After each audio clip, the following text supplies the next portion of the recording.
Sa buhay, ang paniniwala ng iba ay kapag swerte ka raw na tao ay magiging maganda ang takbo ng buhay mo. Iyon ang isa sa toxic na mindset ng mga Pilipino.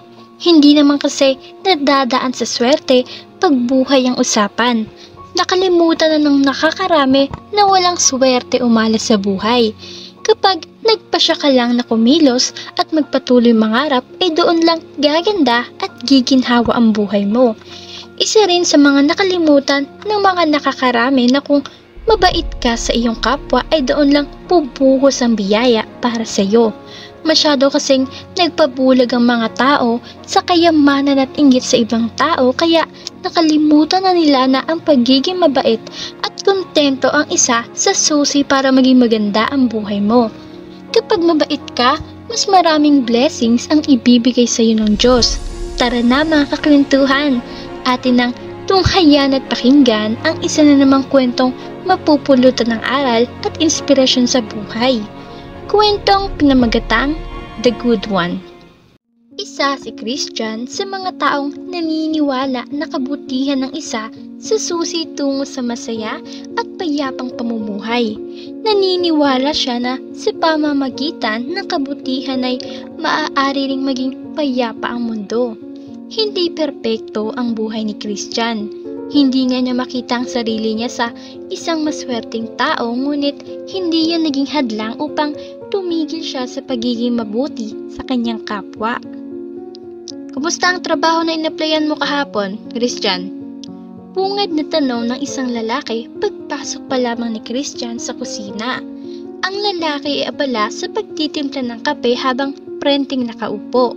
Ang mga pagkain ay nakahanda na rin sa lamesa. May lutong ulam na hotdog, adobo at isang plato ng lutong kanin sa hapagkainan. May nakahanda na ring 2 plato, 2 baso at tig-isang kutsara. Napabuntong hininga na lamang si Christian at naglakad na papalapit sa pwesto ng lalaki. Nagpasya siya na umupo na sa katapat na upuan nito at magtimpla rin ng sarili niyang kape. Ayun, gaya ng dati, sinabi lang nila na tatawagan lang nila ako kapag natanggap ako. Walang gana ng sagot ni Christian sa kanyang kaibigan at kasama sa bahay. Nagpatuloy siya sa paglalagay ng asukal at gatas sa kanyang kape na parang wala lang epekto pa ang kanyang mga sinasabi. Sa kabilang banda naman ay napatigil ang kaibigan ni Christian sa akmang paghigop nito sa sariling kape at napabuntong hininga na lang dahil sa narinig nito. Ay, sinabi ko naman kasi sa'yo, sumama ka na lang sa maging editor sa bookstore na pinagtatrabahuan ko. Mas okay yung sweldo doon kaysa sa wala. Malumanay ang boses na turad ng lalaki.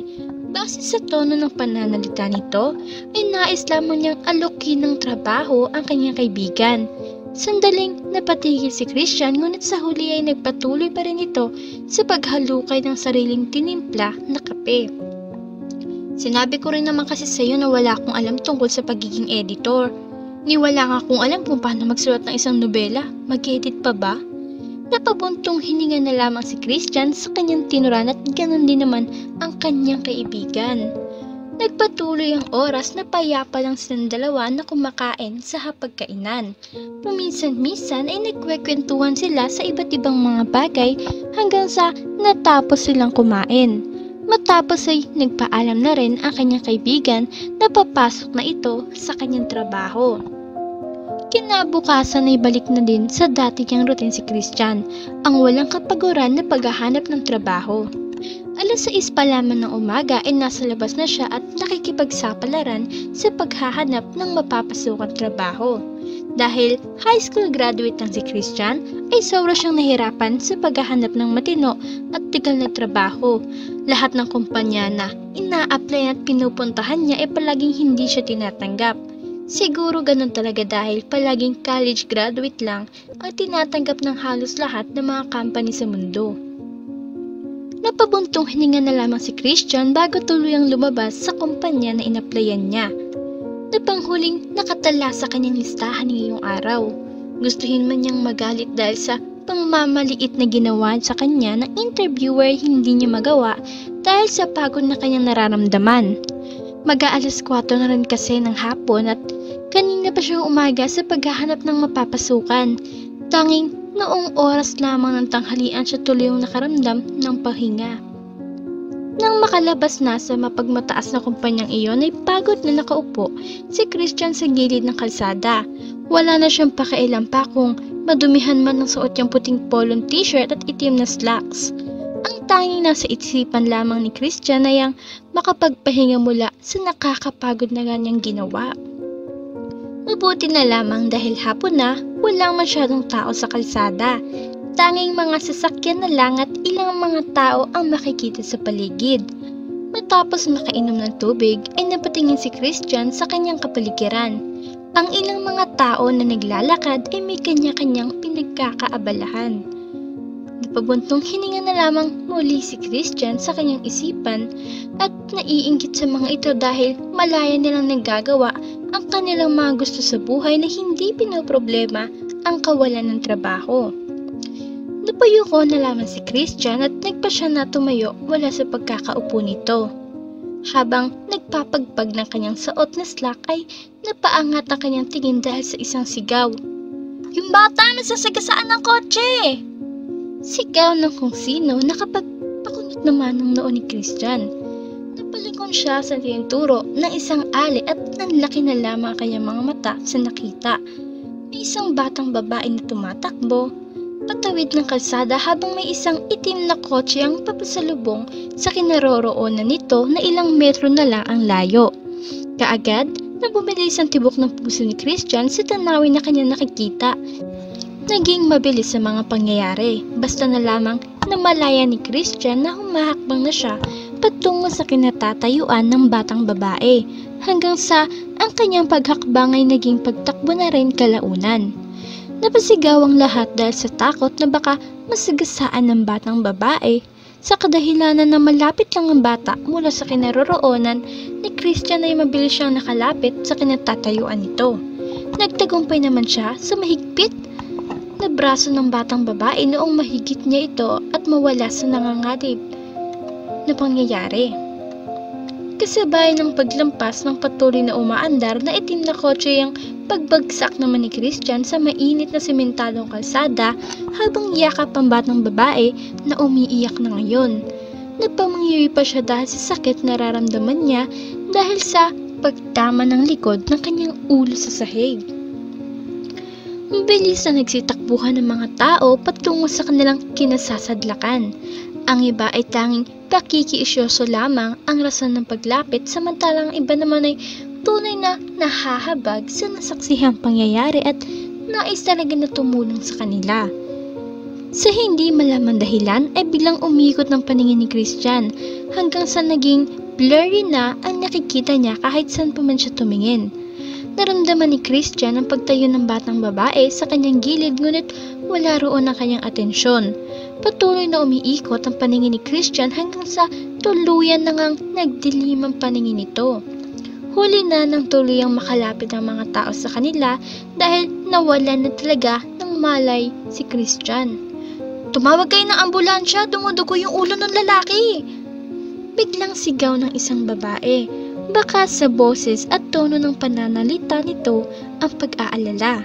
Ang lahat ay natataranta na tumawag ng ambulansya. Bagamat maayos man ang lagay ng batang babae, ay hindi maiwasan ng ilan na mangamba sa kahihinatnan ni Christian. Naging malala kasi ang pag-agos ng malapot na dugo mula sa likod ng ulo nito.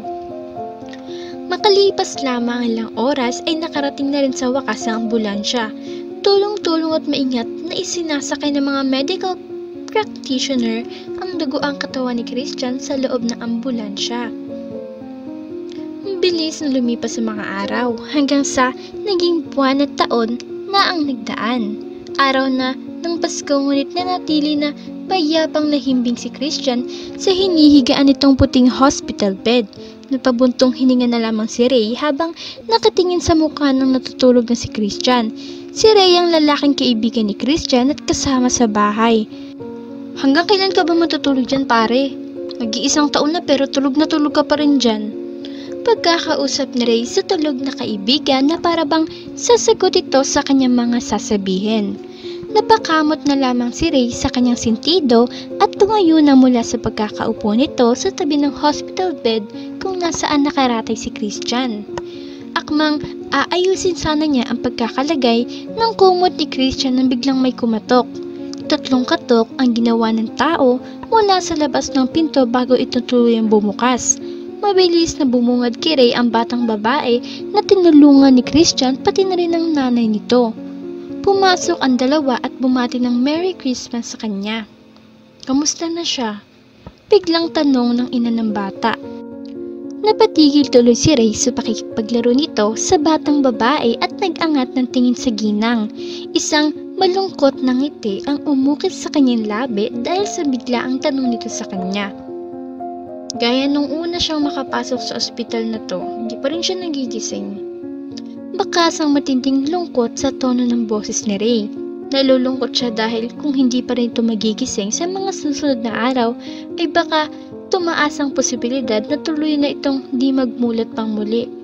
Hindi ko nga sigurado kung may pag-asa pa bang magising siya. Mag-iisang taon na simula nung makonfine siya dito. Pero kahit mga doktor hindi alam kung gigising pa siya o hindi na.